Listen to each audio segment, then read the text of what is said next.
Welcome to our final Voting Your Values Quick Take. A responsible follower of Christ recognizes the authority of God's Word over every area of their lives, including what the Bible teaches concerning political issues. Some issues are clear-cut, with absolute moral high ground. For others, there may be a range of options that are legitimate to consider.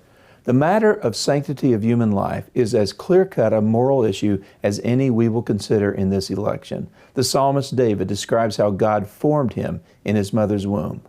Elizabeth, the mother of John the Baptist, described the reaction of her unborn son upon hearing the voice of Mary, the mother of Jesus.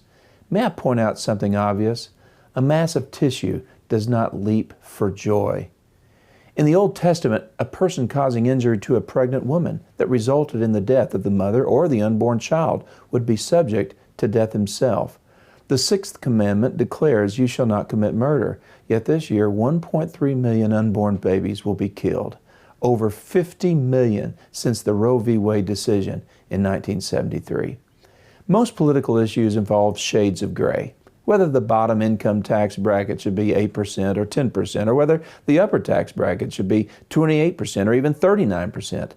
Those are not black and white issues, but abortion is. This year we learned Obamacare will require employers to pay for abortifacient drugs as part of their health insurance coverage. An example of an abortifacient is the morning after pill or the abortion pill RU486. Churches were given an exemption, but not church-related institutions, such as universities like SAGU. After significant pushback from church-related colleges, hospitals, and charities, the administration came up with a so-called compromise that is nothing more than a shell game. An institution like SAGU can refuse to provide the coverage on paper, but our insurance provider will be forced to provide those services to any of our employees requesting it for free. And how do you think our insurance company will recoup such expenses? That's right, in the form of increased premiums charged to us. We just won't be informed as to the real reason our rates go up. But this violation of conscience also impacts Christian businesses. That's why Hobby Lobby has since filed a lawsuit. The Democrat platform supports a woman's right to make decisions regarding her pregnancy, including a safe and legal abortion, regardless of ability to pay. That's our tax dollars funding contraceptions and abortions free of charge. Another clear-cut moral issue is the matter of same-sex marriage. Both the Old and New Testaments consistently forbid homosexual activity.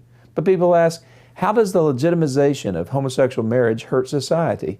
Well, first, the Bible clearly states that marriage is between one man and one woman. Second, any nation that rebels against God will sooner or later face judgment for their sinful actions.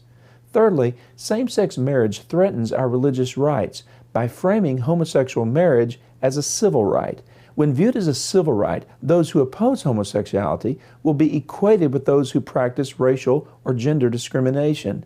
Teaching and preaching that homosexuality is sin will be considered hate speech and punishable by fine or imprisonment. There have already been such cases in Canada.